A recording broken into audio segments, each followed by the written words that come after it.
धनंजय मुंडेंच्या अडचणीत वाढ. त्या प्रकरणात कोर्टानं दिला मोठा निर्णय. धनंजय मुंडेंसह वाल्मिक कराडला मोठा दणका.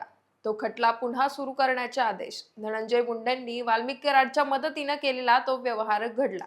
मंडळी, शनिवारच्या सायंकाळी माध्यमांमध्ये या बातम्या झळकायला लागल्या आणि बीड जिल्ह्यासह राज्यभरात वेगवेगळ्या चर्चांना उधाण आलं.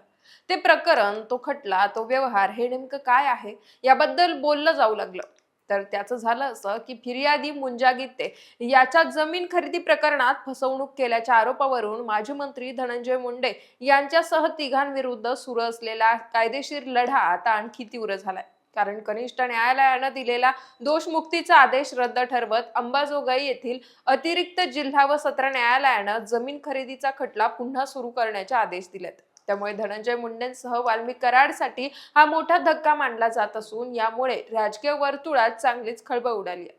तर हे सगळं प्रकरण नेमकं काय आहे आणि धनंजय मुंडे यात खरंच अडकणार का, तेच जाणून घेऊयात या व्हिडिओच्या माध्यमातून. नमस्कार, मी पूजा आणि आपण पाहतायत दे दणका.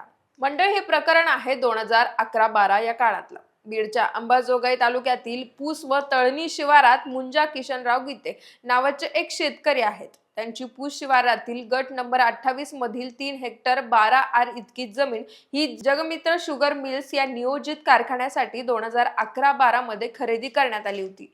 50 लाख रुपयात हा व्यवहार ठरला होता. तसंच ही जमीन खरेदी करताना धनंजय मुंडे, वाल्मिक कराड आणि सूर्यभान मुंडे यांनी मुंजा गीते व इतर साक्षीदारांना कारखान्यात नोकरी देण्याचं आश्वासन देखील दिलं होतं. आता हे आश्वासन तर पूर्ण झालंच नाही, पण जो 50 लाख रुपयांचा व्यवहार ठरला होता त्यापैकी केवळ 10 लाख रुपये हे शेतकरी मुंजा गीते यांना मिळाले. उर्वरित 40 लाख रुपयांचा धनादेश वटवण्यापूर्वीच बँकेत बाउन्स झाला, ज्याचा क्रमांक हा 179274 असा सांगितला जातोय. त्यानंतर मुंजा गीते यांनी पैशांसाठी वारंवार पाठपुरावा केला, पण त्यांच्या पदरी निराशाच आली. शेवटी आपली तक्रार नोंदवण्यासाठी त्यांनी अंबाजोगाई तालुक्यातील बर्दापूर पोलीस ठाण्यात धाव घेतली. मात्र त्या ठिकाणी देखील त्यांना अपयशच मिळालं. पोलिसांनी त्यांची कसल्याही प्रकारे दखल घेतली नाही. आता त्यांच्या समोर न्यायालय हा एकमेव पर्याय होता. त्यामुळे त्यांनी मुंबई उच्च न्यायालयाच्या तत्कालीन औरंगाबाद खंडपीठात याचिका दाखल केली.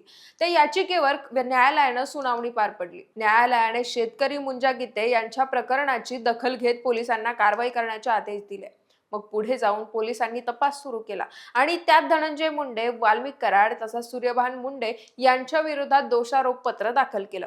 भारतीय दंड संहिता कायद्यातील फसवणुकीशी संबंधित कलम 420, खोट्या कागदपत्रांशी संबंधित कलम 465, 468 व 471, खोट्या ओळखीशी संबंधित कलम 419 आणि सामूहिक कट संदर्भातील कलम 34 यानुसार आरोपींवर दोषारोप पत्र दाखल करण्यात आलं. त्यानंतर या प्रकरणाची न्यायालयीन प्रक्रिया सुरू झाली. पण खटल्याला सुरुवात होताच गेम फिरला. कारण आरोपींनी न्यायालयात दोषमुक्तीचा अर्ज दाखल केला. त्यावर सुनावणी होऊन अतिरिक्त मुख्य न्यायदंडाधिकारी न्यायालयानं आरोपींचा दोषमुक्तीचा अर्ज मंजूर देखील केला. मंडळी, फिर्यादी मुंजा गीते सगळं काही सहन करून इथपर्यंत पोहोचले होते, पण आरोपींची दोषमुक्ती झाल्यानं ते हताश झाले. दरम्यानच्या काळात त्यांनी आपली कायदेशीर लढाई पुन्हा सुरू केली. त्यांनी ॲडव्होकेट अनंत तिडके यांच्या मार्फत अंबाजोगाई सत्र न्यायालयात रिव्हिजन ऍप्लिकेशन अर्थात पुनर्विलोकन याचिका दाखल केली. त्यानंतर या याचिकेवर सुनावणी सुरू झाली. अतिरिक्त जिल्हा व सत्र न्यायाधीश A.B. भस्मे यांनी दोन्ही बाजूंचा युक्तिवाद ऐकून घेतला. फिर्यादी मुंजा गीते जे काही सांगतायत त्यात तथ्य असल्याचं न्यायालयानं मान्य केलं आणि न्यायाधीश भस्मे यांनी कनिष्ठ न्यायालयाने आरोपींच्या दोषमुक्तीचा जो निकाल दिला होता तो निकाल बाजूला सारत हा खटला पुनरुज्जीवित म्हणजेच पुन्हा सुरू करण्याचे आदेश दिले. या प्रकरणात मुंजा गीते यांच्या वतीनं ॲडव्होकेट अनंत तिडके यांनी बाजू मांडली. आता कोर्टानं दिलेल्या आदेशामुळे धनंजय मुंडे, वाल्मिक कराड आणि सूर्यभान मुंडे यांना पुन्हा एकदा न्यायालयीन खटल्याला सामोरं जावं लागणार आहे. पण त्यापूर्वी या प्रकरणात आणखी एक ट्विस्ट आलाय. ते म्हणतात ना की कायद्याला भरपूर पळवाटा असतात, फक्त त्यांचा व्यवस्थित वापर करता आला पाहिजे. नेमकं तेच आरोपींनी केलं. कोर्टाच्या आदेशानंतर धनंजय मुंडे यांच्या वतीनं न्यायालयात अर्ज दाखल करून या खटल्याची स्थगिती मागितली गेली. त्यावर न्यायालयानं पुन्हा दोन्ही बाजूंचं म्हणणं ऐकलं आणि अपील प्रक्रिया पूर्ण होईपर्यंत या खटल्याला तात्पुरती स्थगिती दिली. मात्र असं असलं तरी अपील निकालाच्या प्रक्रियेनंतर हा खटला पुन्हा सुरू होणार असल्यानं आमदार धनंजय मुंडे यांच्या अडचणी कायम राहणार आहे. या प्रकरणाची पुढची सुनावणी कधी होते, निकाल काय लागतो आणि फिर्यादी शेतकरी मुंजा गीते यांना खरंच न्याय मिळतो का, ते पाहणं आता महत्त्वाचं ठरणार आहे. बाकी या विषयावर तुम्हाला काय वाटतं? तुमच्या प्रतिक्रिया आम्हाला कमेंटच्या माध्यमातून कळवा आणि दंकाला सबस्क्राईब करायला विसरू नका.